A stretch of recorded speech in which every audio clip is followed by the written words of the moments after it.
Hi mga ka-Pilipino, ako po si Blue Roy at welcome sa Kwentong Pilipino. Ang makakasama natin ngayon ay nagmula sa Montalban, Rizal. Siya po ay isang music reviewer, graphic artist ng Soundscape. Siya rin po ay naging bahagi ng We Praise album mula sa KDR Music House para sa kantang Ikaw ang Gabay.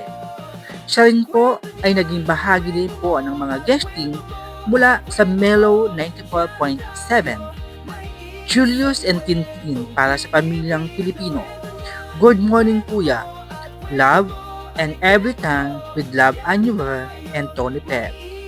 Siya po ay nagkaroon ng mga mall shows tulad ng 2024 and 2025 International Day of PWD. Siya po ang mga kumanta ng mga kantang Ang Sabi, Kapit Lang, I Will Love You From a Distance. Siya po ay naging nominado bilang 2024 Best Female Artist mula sa Indie Music Award. At siya rin po ay naging semi-finalist ng Power Voice 2021. Mga ka-Pilipino, karangalan ko pong ipakilala sa inyo, Binibining Melissa Corpus. Hi Melissa! Hi! Welcome sa Kwentong Pilipino. Unang-una, maraming salamat sa pagtanggap ng aking invitasyon. Bilang pagbubukas ng ating usapan ngayon, kumusta po kayo? Yes, I'm good and I'm really excited to be here, to be invited here sa Kwentong Pilipino. And later on kasi meron din akong gig sa Caldi Coffee. Kung mapapagumi po kayo ay pwede na po kayo pumunta doon minsan. Ayan. Melissa, bago nating patunguhan ang iyong mga kantang ginawa niyo, gusto ko pong malaman, dahil alam ko sa lahat ng mga manunood sa Kwentong Pilipino, ay makikita po ang inyong physical na ano po. Maaari mo ba ikwento sa amin sa Kwentong Pilipino, paano niyo po naging nagkaroon ng ganyang figura po sa inyong panlabas na kanya? Ayan, so as you can see po, I have inborn Bell's palsy, and usually kapag tinatakal natin ng Bell's palsy, ito yung mga kailangan i-treat or i-therapy or yung mga minsan di ba naihipan ng hangin, mga ganong kondisyon. Pero in my case, this is actually inborn. So I was born with this, and recently ko lang din nalaman, I think during pandemic na kasabay nitong Bell's palsy ko, wala rin akong pandinig sa kaliwa, and this condition also affected my vision as well. Mas mataas ang grado ko sa kaliwa compared sa kanan, and so it's been a challenge for me, pero kapit lang, tuloy-tuloy tayo. Okay, mga ka-Pilipino, nais ko din malaman kayo, Melissa, no? Ilang taon ka nalaman mo ang iyong kondisyon? Yung condition ko na Bell's palsy, since birth naman alam ko na, so in-explain na ng mother ko. Pero yung nalaman ko na totally wala na talaga akong narinig sa kaliwa, ito lang, during pandemic lang talaga. Kaya ano talaga ako, certified PWD. Okay. Bilang bahagi ng PWD, syempre bago ka naging member noon, dumaan ka sa proseso ng pagtanggap ng Yes, sarili. of course. Ilang taon mo naintindihan at naunawaan na ito yung kondisyon ng iyong sarili?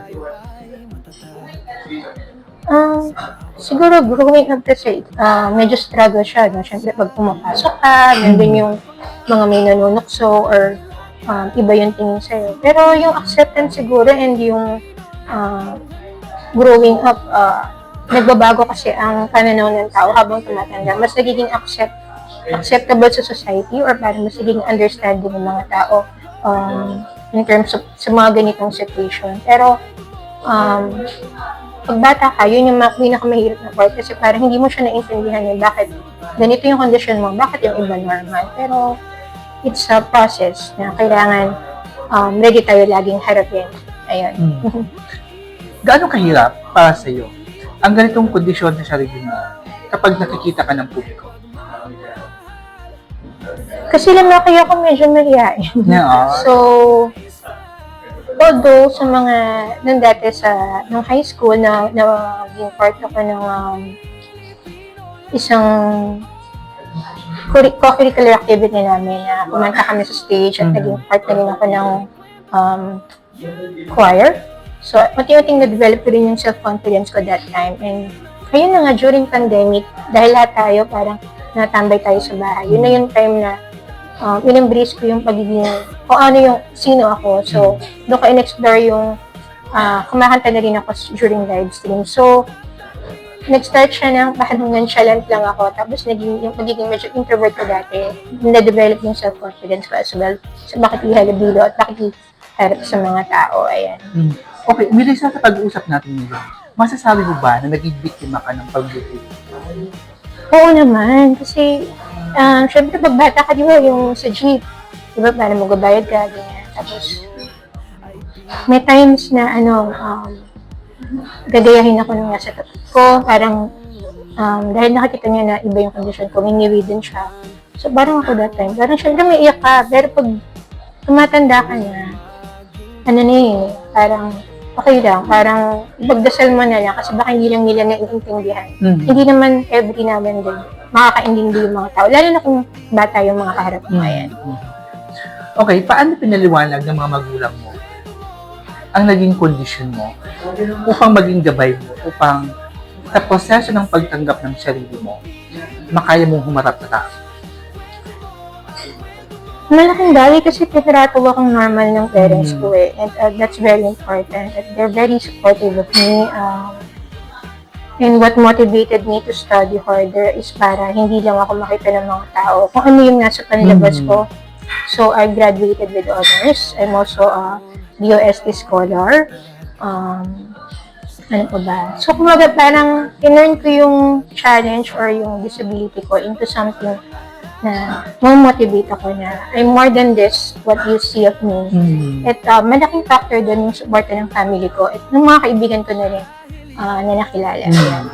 Kumbaga, parang ipahatid sa amin sa kwentong Pilipino na hindi naging hadlang sa'yo ang physical na mo upang magawa mo mga bagay na gusto mo. Yes. Kumbaga ito yung parang driving force ko to be better at to prove na marami pa akong magagawa despite this disability. Ayan. Melissa, pag binabalikan mo ang kabataan mo, tapos sa punto ng buhay mo, kapag nag-iisa ka ba, napapatanong ka ba, natutulog ba ang Diyos dahil binigyan ka ng ganitong kondisyon?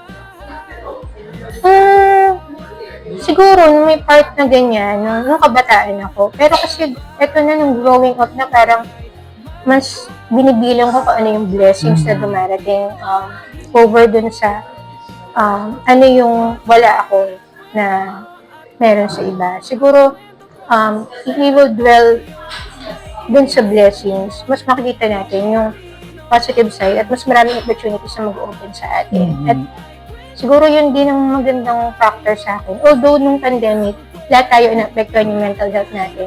It's a matter of siguro faith and positivity talaga. Ayan. Melissa, kung mga ka-Pilipino, si Melissa po ay isa din magaling na mga awit. Bago ka naging mga awit, kaya ilang taon mo nalaman na marunong ka, may timbre, may kalibre ang boses mo pagkanta? Nung kinder pa lang ako, napapakanta na ako ng mga teachers ko pag may mga contest or may mga special occasion and sa family rin namin pag mga reunion. And besides that, yung growing up, yung mga tita ko at mga pinsan ko kasi mga choir members, mga mahilig makinig sa radio. So, na-influensyahan ako nun. Kahit paano, tingin ko may boses ako nun. And dumating na yung peak nung sa music journey ko, na nalaman ko na okay yung na ito yung tatahakin ko nung after pandemic na. During pandemic na na-discover ko yung gift of songwriting na. Okay, bago natin pag-usapan ng mga musika mo, before pandemic, ikaw ay nagtatrabaho ba? Isang typical na empleyado ba? Yes. Kumusta? Kumusta ang iyong karanasan sa mga katrabaho mo, sa kumpanyang pinagtatrabahuan mo? Napaka-sayang experience kasi I've been part of a publishing company for more than I think 10 years as a graphic layout artist. At napaka-supportive ng mga kasama ko sa trabaho. And I remember during the time na naging struggle na nawalan din ako ng father, sila yung dumamay sa akin. So it's very malaking factor sila nung buhay ko. Ayan. Laging blessing na merong mga tao, lalo na sa mga maganda yung makikitungo ng boss mo at ng office mates mo sa'yo. Ayan. Hindi ka ba nakaramdam ng abnormality doon sa working environment? Wala. And ano ang nais mong sabihin sa mga dati mong kasamahan na sa loob ng 10 taon, naging maganda ang karanasan alaala mo? Na syempre very thankful ako sa kung saan ako nag-work ng matagal, and syempre dahil sa kanila I was able to provide for my family, and syempre yung support na binigay nila sa akin and yung development, career growth as well.